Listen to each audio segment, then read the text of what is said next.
ఉంటే ఉండొచ్చు సార్. క్రితం గవర్నమెంట్ లో 5 డిప్యూటీ సీఎంలు ఉన్నారు, 5 ఇక్కడ ఉన్నటువంటి తెలంగాణ ప్రాంతంలో ఉన్నటువంటి గవర్నమెంట్ బీఆర్ఎస్ లో కూడా అప్పుడు ఉన్నారు, ఇప్పుడు ఒకళ్ళే ఉన్నారు. వాళ్ళు దానికి సంబంధాన్ని ఇప్పుడు అప్పుడు అనే క్వశ్చన్ కాదు. See as a Telugu Desam party leader నాకు పర్సనల్ ఒపీనియన్స్ కొన్ని ఉంటాయండి. As a Janasena leader Shivashankar గారికి ఒక పర్సనల్ ఒపీనియన్స్ కొన్ని ఉంటాయి, వినుషారెడ్డి గారికి కూడా as a BJP leader personal opinions కొన్ని ఉంటాయి. మా అంతరార్థం ఎప్పుడన్నా ఏదన్నా చటుక్కుని ఎవరన్నా మీలాంటి పెద్దవాళ్ళు ఏం చేస్తారంటే తరచి అడిగినప్పుడు పుసుక్కున్న ఒక మాట ఏదన్నా అవునులే అని అంటామేమో అన్నదాన్ని పట్టుకొని రాద్ధాంతం చేయడం అనేటువంటిది నిజంగా కూడా జరిగింది, వాస్తవానికి జరిగింది. ఒక మాట పట్టుకొని ఇంకో 2-3 మాట్లాడారు. కానీ స్ట్రిక్ట్ నేనేమంటానంటే పార్టీ పాలసీ అనేటువంటిది చాలా ఇంపార్టెంట్. పార్టీ పాలసీ ఏంటి? మేము ఇవాళ వీఆర్ నాట్ ఇంటి పదవుల పండారంలో మేము లేవు. ఆల్రెడీ రాష్ట్ర ముఖ్యమంత్రి వర్యులు, ఉప ముఖ్యమంత్రి వర్యులు, రాష్ట్ర మంత్రివర్గం చాలా క్లియర్ గా రిజల్ట్ ఓరియంటెడ్ గా వర్క్ చేస్తున్నారు. అండ్ రిజల్ట్ మేము చూపించాం కూడా. 6 నెలల్లో మేము ఏం చేయగలుగుతాం, ఎన్డీఏ కూటమి ప్రభుత్వంగా ఏం చేయగలుగుతాం అనేటువంటి చాలా క్లియర్ గా చూపించాం, ప్రతి రంగంలో చూపించాం. Sir, we are the only state I suppose which has a drone policy.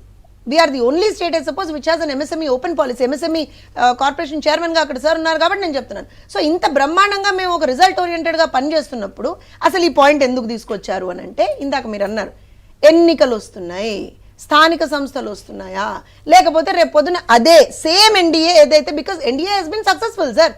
వాళ్ళు యాజ్ అ సింగిల్ లార్జెస్ట్ పార్టీగా ఇవాళ బీజేపీ ఉంది ఇన్ ద కంట్రీ.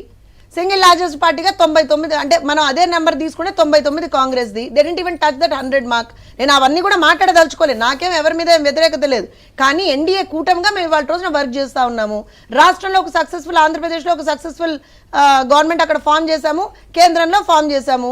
రేపు పొద్దున్న అదే కూటమి ఇక్కడ ఏమన్నా వస్తుందేమో అనేటువంటి భయం వాళ్ళలో మొదలయ్యి, ఆ భయం మూలాన ఏర్పడినటువంటి ఒక I would call it NDA phobia sir. దీన్ని ఎన్డీఏ ఫోబియా అంటారు. ఎన్డీఏని చూసి భయపడి ఆ ఫోబియాలో ఏదో ఒకటి అనేస్తే అయిపోతుంది కదా, వీళ్ళు ఏదో ఒకటి పుల్లలు పెట్టేస్తే అయిపోతుంది కదా అని అనుకుంటున్నారేమో. కానీ నేను ఇక్కడ ఏం చెప్తాను అని అంటే, నేను కొన్ని విషయాల్ని తెలంగాణ ప్రాంతంలో కూడా ఇవాళ మాట్లాడాలి సార్. ఎందుకనంటే as NDA government we have delivered there. 6 నెలల్లో 6-7 నెలల్లో మేము డెలివర్ చేసాం. కాబట్టి మేము I think as a party which exist here మేము కొన్ని విషయాలను కూడా ఖచ్చితంగా ప్రశ్నించాలి. ప్రశ్నించకపోతే ఒక రాజకీయ పార్టీకి అర్థం లేదు. వాళ్ళు ఎలా అయితే ప్రశ్నిస్తున్నారో మేము ప్రశ్నించాలి. సంవత్సరం అయింది సార్ ఇక్కడ కాంగ్రెస్ గవర్నమెంట్ వచ్చి.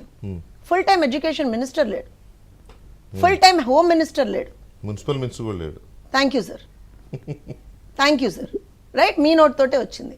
రాష్ట్రంలో ఇవాళ ఇదే దాకరన్నా నేను చాలా డిబేట్స్ లో ఒక 10 సంవత్సరాలు, ఒక 2-3 సంవత్సరాల్లో గత 2-3 సంవత్సరాలు ఎన్నోసార్లు డిబేట్స్లలో కూర్చొని టీఆర్ఎస్ ని దుమ్మెత్తి పోసినాం.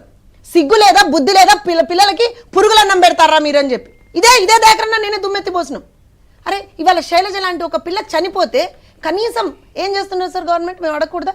అడగచ్చు కదా, అడగాలి, అడగొచ్చు కదా, అడుగుతున్నాం కదా, మీరు కూడా ప్రశ్నిస్తున్నారు కదా. నేనేమంటాను అని అంటే, ఈ అటెన్షన్ సీకింగా, లేకపోతే అటెన్షన్ గ్రాబింగా, లేకపోతే అటెన్షన్ డైవర్షనా, ఇదంతా కాదు. నేను ఒకటే చెప్తున్నా, వస్తే వస్తాం కావచ్చు ఎన్డీఏగా, మీరు పర్ఫామ్ చేయండి. మీరు పర్ఫామ్ చేస్తే ప్రజలు మీకు ఓటేస్తారు కావచ్చు. మీరు పర్ఫామ్ చేయకుండా, ఏం చేయకుండా, అగో చూసిన అగగో అక్కడ వచ్చిందని చెప్పి మేము ఇక్కడ వాదాలు పెట్టుకుంటా ఉంటే మేమేం చేయగలుగుతాం?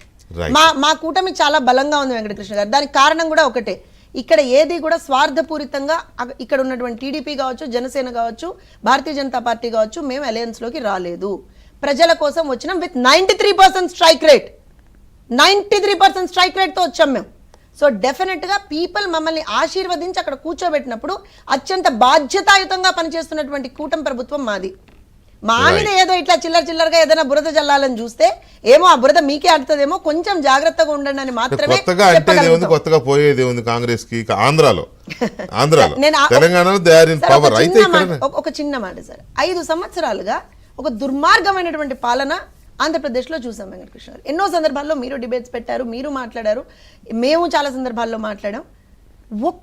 ఒక్కసారి కూడా అక్కడ ఉన్నటువంటి కాంగ్రెస్ లో ఉన్నటువంటి నాయకులు ఒకళ్ళిద్దరు ఎవరైనా మాట్లాడుతుండొచ్చు, కానీ కాంగ్రెస్ పార్టీ షర్మిల గారు పిసిసి ప్రెసిడెంట్ అయిన తర్వాత policy against the government then.